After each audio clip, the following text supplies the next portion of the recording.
and painted over the message himself. Take a look.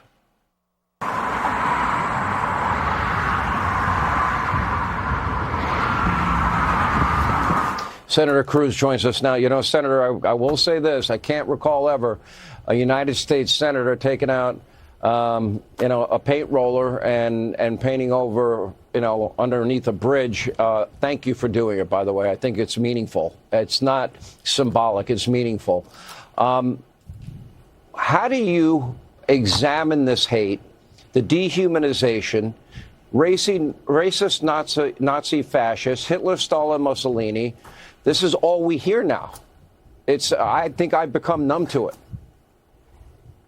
Well, Sean, in terms of erasing the graffiti, it needed to be done. That is just about a mile from my house, and it's a freeway I drive every week, and it's just grotesque, the level of hate, the level of glorifying in the murder of Charlie Kirk. You and I both knew Charlie well. He was a dear friend of mine. Charlie was someone I met when he was just 18 years old, when he was a kid fresh out of high school, and he had a vision. He had a vision of starting Turning Point, of inspiring young people all across the country. And at that point, 13 years ago, that vision did not seem very realistic, but just through force of energy and the clarity and hard work, he produced it. I've probably spoken at a dozen Turning Point events across the country, and the degree to which he energized high school kids, college kids, about the power of freedom, the power of the Constitution, the power of America, loving America. It was incredible. I'll tell you this also. Charlie Kirk was one of the most important Christian apologists and evangelists in the entire world. He articulated the gospel. He articulated it with a smile. He articulated it with love, but with knowledge. And I have to say, his assassination last week, it was grotesque. It was horrifying.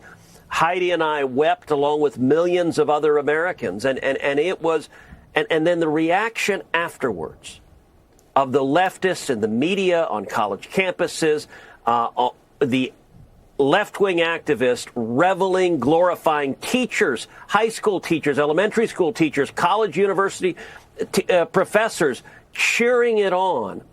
What is so dangerous is the left today is animated by hate, by raw, primal hate. And they have demonized those that they disagree with so much. They've said over and over again for more than a decade, Trump is Hitler, Trump is Hitler. That, I just retweeted a couple of days ago. They don't kill you because you're a Nazi. They call you a Nazi so they can kill you. I have to say, I saw polling just recently among people on the left.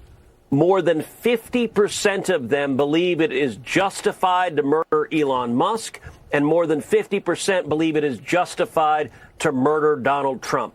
That is wrong, and I got to say, there's an awful lot of both sidesism. Well, both sides are wrong, the commentators say. If you watch CNN, that's what they say.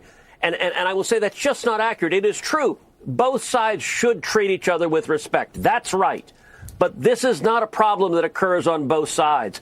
Two assassins tried to murder Donald Trump. It was a left-wing, radical Antifa assassin who was living with a transgender that was transitioning from male to female, who murdered Charlie Kirk. This is a left-wing phenomenon because they have spread poison. And if you tell people over and over again the other side is Hitler, it justifies acts of violence. And we need to say enough is enough, and we need to shut it down. The message you gave young people was inspiring. Maybe good old-fashioned values. Guys, find yourself a good church. Yeah. Find yourself a pastor. Yes. Respect yourself. He said, I don't drink. I don't believe in sex before marriage. I don't believe in all these things. Openly saying it, giving kids at least an opportunity to hear a point of view that they're not going to hear in a classroom and in one of these indoctrination centers, as I call them. Senator Cruz, thank you for what you did this weekend. It was very impactful. All right. The left cannot claim to be tolerant when they are.